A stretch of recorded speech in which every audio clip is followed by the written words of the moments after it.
Bonjour et bienvenue sur cette nouvelle vidéo. Avant de commencer la vidéo du jour, sachez que je prépare en ce moment mon déménagement. Et si je ne sais plus quoi m'acheter en magasin d'art, c'est parce qu'il y a littéralement 3 tomes de médium et de papier chez moi. J'espère que ce gros bordel ne vous a pas fait peur, parce qu'on entre maintenant dans le vif du sujet. Aujourd'hui, j'ai décidé de faire la première illustration d'une série que j'ai en tête depuis un moment, basée sur les figures des cartes de jeu. Dans chaque paquet, il y a 12 figures sans compter les jokers. 4 dames, 4 rois et 4 valets. J'ai pensé que c'était le nombre et l'idée idéale pour faire une nouvelle série Patreon, mais l'idée n'a pas trop séduit. Malgré ça, j'avais déjà commencé un croquis, du coup j'ai décidé de le finir aujourd'hui parce que moi j'adore ce concept. Je me suis concentrée sur la dame de cœur. Elle est habillée en tenue de la Renaissance et son envers est bien plus sombre et mystérieux qu'il n'y paraît. L'idée de base était que je dessine chacune des 4 familles inspirées par une époque vestimentaire différente et que l'envers ait à chaque fois un petit twist fantastique. Mais avant de passer à la mise en couleur, j'avais promis de donner les résultats de mes concours en cours dans cette vidéo. Merci à tous les participants, vous avez été plus de 60 à participer, c'est énorme. D'ailleurs, je m'excuse s'il manque certains dessins, j'avais bien précisé de m'envoyer un mail pour participer. Mais certains ne l'ont pas fait et n'ont posté leurs résultats que sur les réseaux sociaux.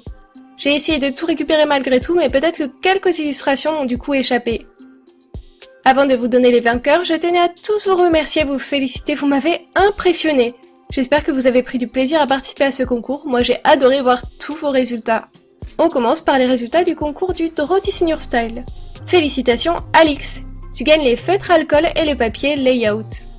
Et pour le concours de coloriage, félicitations Astriae, tu gagnes le set d'acrylique et le papier aquarelle. Enfin, on passe au petit tirage au sort pour gagner mon dessin original. Suspense, voici la liste de tous les participants que j'ai réussi à regrouper. Pour laisser une chance aux autres, j'ai retiré les 2 précédents gagnants. Et j'ai indiqué 2 fois le pseudo des gens qui avaient participé à la fois au concours de dessin et à celui de coloriage. Et félicitations numéro 51, Naelia, tu remportes mon petit dessin original. Bravo à vous 3 et à tous les autres aussi parce que vous avez tous fourni un travail de fou. Bon, on retourne sur le dessin du jour que j'ai décidé de mettre en couleur au feutre à alcool. D'habitude, je fixe solidement ma feuille sur mon bureau pour ne pas la faire bouger pendant que je filme. Mais cette fois-ci, j'ai décidé de me limiter à 4 bouts de scotch de masquage pour pouvoir retourner facilement ma feuille de papier. Parce que bon, vu que mon dessin est composé de 2 corps en symétrie, je trouvais ça plus pratique pour moi de pouvoir bouger mon papier. Pour mon personnage de l'envers, j'ai décidé de lui faire des couleurs légèrement différentes. Surtout pour la peau, que j'ai choisi de faire dans des tons, disons, très décomposition. Vous l'aurez compris, l'envers de Madame de Cœur est une morte vivante avec un emblème de cœur brisé. Je trouvais ça sympa que pour les cartes de cœur, il y a un rapport entre la mort et la vie. Mais vous verrez que j'ai aussi légèrement modifié toutes les autres couleurs. Je voulais que ma dame de l'endroit soit colorée et lumineuse, et que ma dame de l'envers soit plus sombre et plus terne. Dessiner cette série aurait aussi été l'occasion pour vous de voir plus de personnages masculins, parce que forcément j'aurais dessiné pas mal de rois. Pour les valets, je pense que j'aurais dessiné des femmes ou des hommes, je n'ai pas de préférence. Même si je sais que ce sont des hommes sur les cartes classiques. Je pense aussi que je les aurais dessinés en armure ou en tenue de combat. En gros, j'aurais fait la reine, le roi et le chevalier. Je pense que pour les jokers, j'aurais probablement fait des personnages fantastiques, comme l'alchimiste ou le magicien. Bref, tout un projet. Du coup, si ça vous intéresse et que vous auriez envie de voir la suite, likez cette vidéo. Si elle dépasse les 400 likes, on continuera à travailler dessus. Et d'ailleurs, au passage, si vous avez des suggestions ou des envies particulières sur cette série, n'hésitez pas à m'écrire tout ça en commentaire. Et la semaine dernière, j'ai décidé qu'on allait commencer un petit rituel et que dans chaque vidéo, je répondrai au moins une de vos questions. La question du jour est: est-ce que tu as déjà pensé à créer un univers en profondeur avec tous tes persos?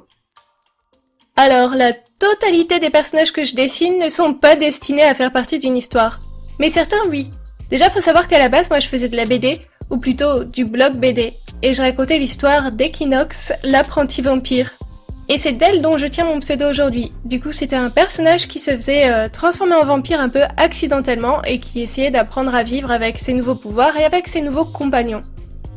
Et de manière plus actuelle, en fait, aujourd'hui, je travaille un univers avec Minuit et Moon. En fait, je pense que je le transformerai pas vraiment en BD, mais que je le transformerai en histoire dont vous êtes le héros. Du coup, ça sera plutôt une histoire illustrée, mais après j'ai aussi envie d'en faire une BD, donc j'hésite un peu. Mais oui, en gros, il y a plein de mes personnages sur lesquels je réfléchis pour une histoire beaucoup plus complète. Parce qu'à la base, mon premier amour, c'est la bande dessinée. Et le rêve que j'avais quand j'étais enfant, c'était d'un jour de pouvoir éditer ma propre bande dessinée. Voilà, la question du jour est répondue, alors posez-moi plein de nouvelles questions en commentaire que je puisse choisir la prochaine. D'ailleurs, pour revenir à mon dessin du jour, quand je vois le côté belle jeune femme et l'autre côté complètement creepy de ma carte, j'ai l'impression de vous dessiner les deux facettes de ce que j'aime créer. Je suis toujours partagée entre mon envie de dessiner des morts vivants, des créatures étranges et des jolies jeunes femmes avec des cheveux dans le vent. C'est amusant d'avoir trouvé un projet dans lequel je peux allier ces deux aspects de mon travail. Pour le fond de mon dessin, je suis restée assez simple. D'ailleurs, pour que les cartes soient jouables, il faudrait que je fasse quelques modifications, comme par exemple ajouter les initiales des figures. Mais honnêtement, je pense que si je voulais en faire un vrai jeu de cartes, je reprendrais mes mises en couleur en numérique, histoire d'avoir un rendu parfaitement pro et parfaitement propre. Et voilà, ma première carte est terminée, j'espère qu'elle vous plaît. Si c'est le cas, n'oubliez pas de liker cette vidéo et de me laisser un petit commentaire. Ça ne vous prendra que quelques instants, mais moi ça m'aidera beaucoup. D'ailleurs, j'en profite pour vous dire que ce week-end, je suis à la Japan Expo, du coup exceptionnellement, il n'y aura pas de live Twitch. En tout cas, j'ai hâte de vous lire et je vous dis à bientôt!